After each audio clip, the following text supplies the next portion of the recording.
Tim Bouverie, author of Appeasing Hitler, thanks for joining us. Thank you. If we could start perhaps by you just outlining the basic premise of your book. So the idea behind the book is to chart how the British government and the French, but mainly the British government, dealt with the massive threat of Nazi Germany between the advent of Hitler in January 1933 right through to the collapse of France in May, June and 1940. And the centre element of that is the Czech crisis and the Munich Agreement, this sort of apotheosis of appeasement. And it's really an exploration as to how people reacted and whether or not this might have been the best policy or not, as the case may have been. So the British Prime Minister at the time, Neville Chamberlain, he's viewed quite negatively by history. What's your assessment of him? Well, I think history gets Neville Chamberlain wrong in lots of ways. It seems to think Neville Chamberlain is a weak man who sort of gave in to the bullying of the Nazi dictator. Neville Chamberlain was actually one of the strongest prime ministers that Britain has ever had. He had a massive majority in the House of Commons, and he used the apparatus of the prime ministership to his own political advantage. He bugged the telephones of his opponents, including Winston Churchill. He conducted foreign policy behind the back of the actual Foreign Office and his own Foreign Secretary, Anthony Eden. So he was a very ruthless and determined prime minister. Where I think history is right about Neville Chamberlain is that he did get Adolf Hitler completely wrong, and he was, for want of a better word, duped by Hitler when he met him in September 1938 and believed that Hitler's demands were only limited, that they were restricted to this area of Czechoslovakia known as the Sudetenland, whereas quite a lot of people have been warning for quite a lot of time that that wasn't the case and that Hitler was out for domination of Europe. How heavily informed is our opinion of Chamberlain by Churchill's own, admittedly quite self-serving, history of the Second World War? Massively. Churchill's best-selling History of the Second World War has set the traditional historiographical standard, and then in the 60s and 70s, there was a great wave of historians moving against this, a revisionist wave, which tried to say that Chamberlain did the best he could in very difficult circumstances, and crucially arguing that he bought us an extra year in which to rearm. And that's something I explore very carefully in the book, because I don't think it really holds water, this argument. So if anything, if I'm part of a trend, it would be the counter-revisionist wave. Because although it is without doubt that Great Britain and France were better prepared for war in September 1939 than they were in September 1938, that extra year was also enjoyed by the Germans. And if you look at the figures, it's fairly clear that the Germans outarmed the British and the French, while our available allies, most crucially the Soviet Union, had severely shrunk. And so strategically, I think there is a case to be made that September 1938 presented a better time to stand up to Hitler. As a strong man, nonetheless, he is the Prime Minister who presided over appeasement. And a lot of people would argue that that makes him the worst Prime Minister in recent British political history. Would you agree with that assessment? Yes, although there are a lot of more recent candidates vying for that title. Anthony Eden gave him a good run for his money with the Suez Crisis. Tony Blair then decided that he would almost try and go one better with the Iraq War. And then I think it's probably been superseded by David Cameron calling a referendum and accidentally taking this country out of the European Union, something that he didn't want to do. And his two successors aren't faring particularly well either. So Neville Chamberlain gets very bad press, and there's no doubt that he failed. Even his one greatest achievement, which was that when we went to war in September 1939, we went as a united country with the empire behind us, is born of the failure of his policy. It is because everyone has said, appeasement has failed. We cannot negotiate with this man in war. The policy that you've been dealing with so long has failed that we have to go to war. So even that achievement is born of failure. The reason why I was going to ask you is because I think the term worst Prime Minister in recent history has been bandied around a lot, particularly for Theresa May. And I was going to ask you whether you think that's a fair assessment of her, given what happened to Chamberlain. Theresa May did not start a war, an unnecessary war like Tony Blair. In fact, I think Theresa May was one of the first prime ministers in British history not to commit fresh British troops abroad. So that's actually quite, I think, the first since James Callaghan in the 70s. She didn't humiliate our country. I think our country had been set on a course of humiliation by the Brexit vote and the antics of Brexiteers. Regardless, she didn't cause the deluge such as David Cameron. I mean, I'm not defending her as a good prime minister. She was an absolutely hopeless prime minister. She was dealt a very bad hand and played it atrociously. But she didn't cause major catastrophes like Cameron, Blair, Eden, or Chamberlain. It's interesting to hear you put Cameron in the same field as those three other contenders, because admittedly, I mean, you know, the atrocity of the Second World War is unmatched in its scale, but the Suez Crisis, deeply embarrassing for the nation, and equally the same for the Iraq War. But you would actually place the referendum and the resulting political crisis that's ensued on the same footing as those three prime ministers. Absolutely. The decision to leave the European Union is the biggest decision that this country has taken since it joined the European Union, and the most divisive moment, certainly since Iraq, but more divisive. I think it's going to last with us for longer, and it, for good or ill, and we can't yet tell. I mean, a lot of it doesn't look very good at the moment. It will define this country for generations. And David Cameron didn't want it. He said it would be a bad outcome, Brexit. He argued against it, and yet it happened. So by definition, he is a failure. And I think to gamble the security, the prosperity, our whole system of democracy, we don't have referendums in this country traditionally. We had 3 under David Cameron.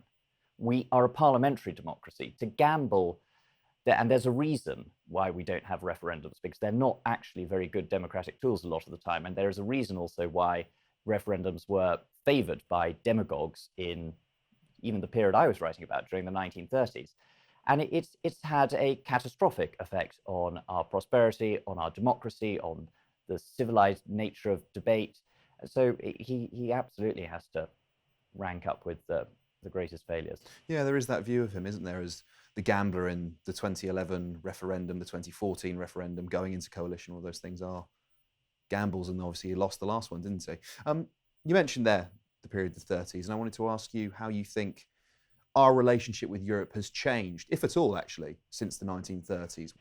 Well, I think Britain felt very responsible for parts of Europe after during the 1930s, because we had been so involved in the peace treaty that had ended the First World War. And so many of the problems which Europe faced during the 30s were a result of that peace treaty, which sort of meant that they were our responsibility too, and our responsibility to fix them. And also, if we didn't want to have another European war, then we had to do our best to try and fix them. And then subsequent to the 1930s, I think it's understandable and significant that a lot of the most senior members of the government, including Winston Churchill and Anthony Eden, are very pro some form of European federation, because there have been 2 cataclysmic wars in a very short period of time, which have not only destroyed the old European order, but much of the world as well, and this should never happen again. And it's a real tragedy, I think, that sense didn't permeate through to the 60s, 70s, or was certainly lost in the 80s and now. And when it's not been lost on the continent, people feel very much still, even if I'm not saying that leaving the European Union is going to lead to war in Europe. I don't believe that. But in Europe, there's a great sense that being part of the European is a symbol of not going to war. It is a symbol of cooperation, and it certainly is an added barrier towards war. Whereas it was very hard for people like David Cameron to make that argument during the 2016 referendum, because I think the British feel that we won the war on our own, we don't need anyone. There are all sorts of myths about how we survived in the Second World War, which have fed into this Brexit argument. There's something else that I want to touch on as well, which was Chamberlain's almost naive arrogance, that he felt that he had a sense of influence over people like Adolf Hitler and Benito Mussolini. And I wondered whether you think there's a similarity there, perhaps, maybe not in terms of the arrogance, perhaps, but an inflated sense of importance for ourselves in Europe now. Completely. All politicians, or most politicians, seem to suffer from this. This is, I think, something you can trace through so many different prime ministers and presidents, which is that people believe that their own personal diplomacy, their own charm and negotiating skill can somehow trump well-stated national positions. Chamberlain thought that he could do it with Hitler. Churchill thought he could do it with Stalin and was completely wrong, as did Franklin Roosevelt. And then in a more modern time, I think David Cameron felt that his admittedly good relationship with Angela Merkel could get him more concessions in the negotiations with the European Union. It couldn't. That Germans and the European Union were very clear that they were not going to change the rules which were going to be to the detriment of the club itself. And then Theresa May and Boris Johnson think exactly the same. We can get a deal where the last person failed. Well, why? The EU 27 say that the Irish backstop has to stay. They could not be more clear. Why does your own particular brand of charm or aggression make you think that you're going to be able to succeed where other people have failed? I think even when leaders have admittedly got on very well and achieved great things, say the relationship between Mikhail Gorbachev and Ronald Reagan and Margaret Thatcher, arguably incredibly important to the end of the Cold War, it is not because Gorbachev and Thatcher and Reagan got on well. It helps they get on well, massively it helps, but there are other far more important historical and national reasons why the Berlin Wall came down and communism collapsed. Glasnost, perestroika, etc. Exactly. There's also a little bit, it's very early days for Boris Johnson, but I think, that trip we saw to Germany and it was all of a sudden, Angela Merkel's playing ball, she's coming along. And I think that was a little bit misinterpretation perhaps of politeness from their side of things. I should also clarify, I wasn't comparing the EU as a seat of murderous dictators there in the comparison to Hitler and Mussolini. Could you go into a little bit more detail about Chamberlain and those negotiation efforts?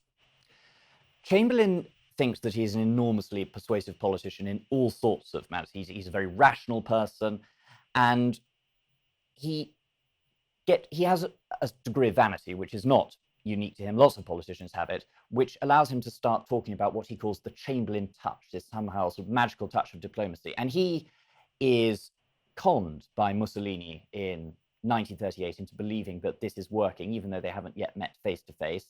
And so he signs the Anglo-Italian agreement. And then in 1938, he is hugely flattered when he hears from members of Hitler's circle that when he's met Hitler in September 1938, that Hitler has apparently said, he is a man I can deal with, and I'm very impressed with how he can grasp the essentials of business so quickly. Actually, Hitler was making fun of Chamberlain and the umbrella he brought with him to Berchtesgaden. The Germans thought it was simply astonishing that a man who looked so strange, the complete opposite of them in their vulgar yet rather splendid uniforms, could be the leader of a great empire. So his sense of the realities of his own interactions with the Nazis were always warped from the beginning.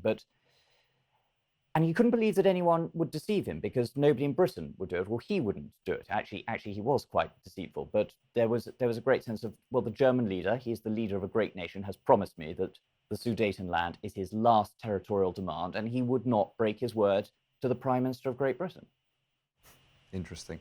There was another intriguing aspect, almost bizarre actually, the diplomatic missions being ran by essentially random members of the British aristocracy to visit Hitler and other members of the Nazi regime. Could you go into that a little bit more?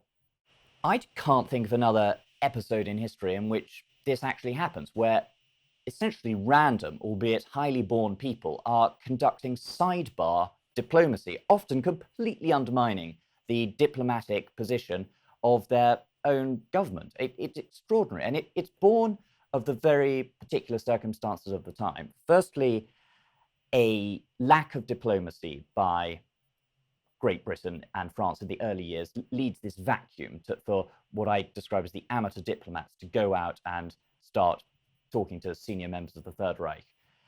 Secondly, there's a fascination with what's happening in Germany. It seems all very exciting, very glamorous.